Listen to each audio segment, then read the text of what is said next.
Guys imagine करो अगर suddenly हमारे बॉडी सेल स्ट्राइक पर चले जाएं तो ना एनर्जी, ना मूवमेंट, ना हार्ट बीट, तो हमारी बॉडी लिटरली बंद हो जाएगी।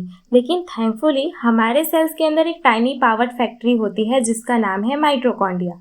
अब क्वेश्चन ये है, आखिर माइटोकॉन्ड्रिया को power house of the cell क्यों बोला जाता है?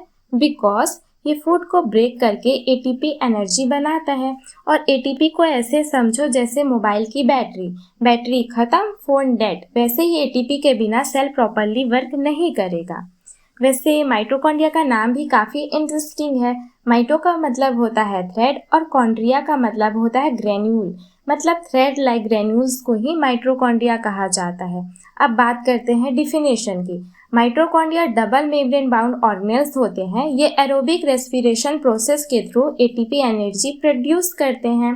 सिंपल लैंग्वेज में ये सेल का इलेक्ट्रिसिटी डिपार्टमेंट है। अब थोड़ी हिस्ट्री देखते हैं। तो 1857 में साइंटिस्ट कोलिकर ने पहली बार मसल सेल्स में इन टाइनी स्ट्रक्चर्स को ऑब्जर्व किया।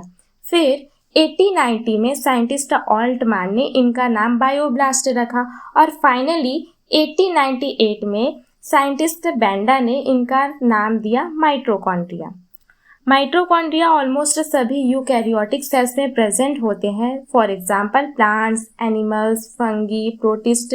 लेकिन प्रोकैरियोटिक सेल्स जैसे बैक्टीरिया और ब्लू ग्रीन एल्गी में ये एब्सेंट होते हैं। और मैच्योर मैमेलियन आरबीसी में भी माइटोकॉन्ड्रिया नहीं होते। ये साइटोप्लाज्म में फ्रीली डिस्ट्रीब्यूट रहते हैं। अब बात करते हैं शेप और साइज की। माइटोकॉन्ड्रिया का कोई फिक्स्ड शेप नहीं होता। ये हो सकते हैं sausage shaped, spherical, Oval, cylindrical या थ्रेड लाइक। इनका डायमीटर जनरली 0.2 से 1 माइक्रोमीटर तक होता है और लेंथ 1 से 4.1 माइक्रोमीटर तक होती है। ये इतने टाइनी होते हैं कि सिंपल माइक्रोस्कोप में इजीली विजिबल नहीं होते। अब माइटोकॉन्ड्रिया का स्ट्रक्चर समझते हैं। इसके 4 मेन पार्ट्स होते हैं। First, outer membrane. ये स्मूथ और पोरस होती है और प्रोटेक्टिव बाउंड्री की तरह काम करती है। Second, inner membrane. ये फोल्ड्स बनाती है जिन्हें क्रिस्टी बोला जाता है। क्रिस्टी सरफेस एरिया इंक्रीज करती है ताकि ज़्यादा एटीपी प्रोड्यूस हो सके। Third, inter membrane space. Outer और इनर मेम्ब्रेन के बीच एक गैप पाया जाता है जिसे इंटर मेम्ब्रेन स्पेस कहा जाता है। Fourth, mitochondrial matrix. ये इनर फ्लूइड फील्ड रीजन होता है जहां पर सर्कुलर डीएनए, 70S राइबोसोम्स और क्रेब्स साइकिल के एंजाइम प्रेजेंट होते हैं।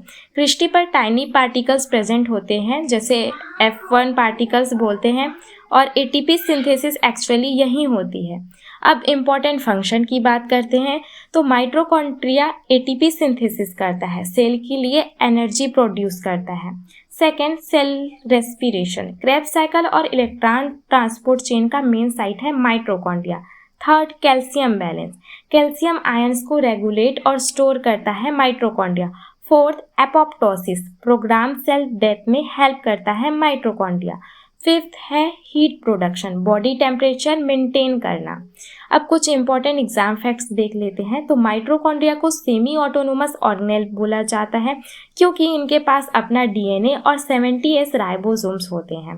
माइटोकॉन्ड्रियल डीएनए सिर्फ मदर से इनहेरिट होता है और माइटोकॉन्ड्रिया सबसे ज़्यादा जहाँ पाए जाते हैं जहाँ इनकी सबसे ज़्यादा ज़रूरत होती है।